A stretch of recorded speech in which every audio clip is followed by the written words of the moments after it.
Hello friends, किछि जना किछि अजना कार्यक्रम को आपण मानक स्वागत। आज आमे मनीषर श्वासतंत्र ह्यूमन रेस्पिरेटरी सिस्टम विषय रे पढ़िबा। तबे चलंतु स्टार्ट करिबा आजिर सेशन। मनुष्य बंची रहिबा पई और विभिन्न कार्य करिबा पई शक्ति आवश्यक। एही शक्ति जीवकोशरे खाद्य रे थिबा पोषक पदार्थरु मिली थाए। खाद्यर चारण पई अम्लजान आवश्यक। मनुष्य श्वासक्रिया रे वायुमंडल अम्लजान ग्रहण करे और अंगारकाम्ल त्याग करे। श्वसन तंत्र नासारंध्र आरंभ करी फुसफुस रे थिबा कटरिका पर्यंत विस्तृत।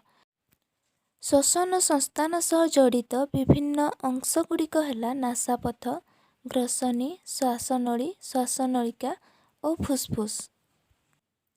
श्वासक्रिया को तीनोटी पर्यायभुक्त करा जायछि, यथा संवातन, गैस विनिमय, गैस परिवहन।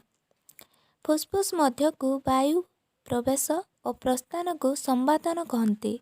सुस्थ लोक क्षेत्र में यह मिनिट को 15 ରୁ 20 थर होता है। पंजर हाड़ मध्य किछि मांसपेशी थाए। यार संकोचन और प्रसारण घटी वक्षगहर बड़ और सान हुए।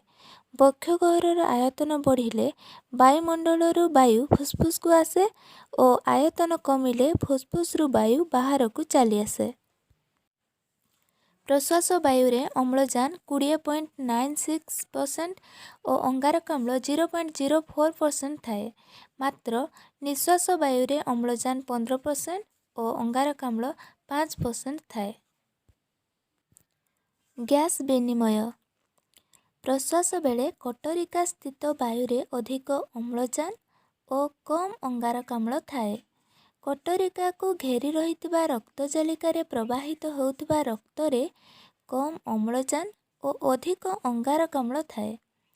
विसरण प्रक्रिया द्वारा कटरिका मध्यस्थ अम्लजान रक्तकैशिकर रक्त रे मिसे और रक्त रे थिबा अंगारकाम्ल निश्वास बेले वायुमंडल को बाहरी आसे।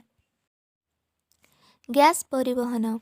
रक्त रे थिबा हिमोग्लोबिन अम्लजान ग्रहण करी ऑक्सी हिमोग्लोबिन रे परिणत हुए।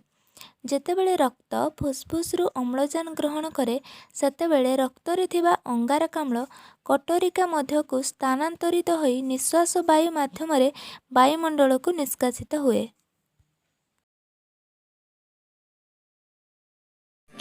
Thank you friends. Thanks for watching. Like, share and subscribe.